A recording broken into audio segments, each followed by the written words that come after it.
So hello students, once again welcome back to Prakashan classes, and in this video we are going to cover कि gross total income क्या होता है. Basically gross total income is the sum total of 5 heads of income. 5 heads of income में सबसे पहला head होता है income from salaries, दूसरा होता है इनकम फ्रॉम हाउस प्रॉपर्टी, तीसरा होता है profits and gains of business and profession, चौथा हेड होता है that is capital gains, and the last head is being residuary head income from other sources. जब भी एम्प्लॉयर और एम्प्लॉय में रिलेशनशिप होता है ना, where there exist an relationship between an employer and employ, तो वो इनकम सैलरीज हेड में जाता है.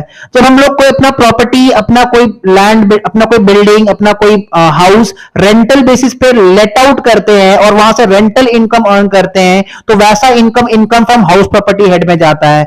जब हम लोग एज एन इंडिविजुअल कोई प्रोफेशन में इन्वॉल्व है या फिर अगर हम लोग कोई बिजनेस एक्टिविटी कर रहे हैं और वहां से कुछ प्रॉफिट्स एंड गेन्स अर्न कर रहे हैं, तो वो हेड का इनकम पीजीपीपी हेड में जाता है, popularly known as profits and gains of business and profession.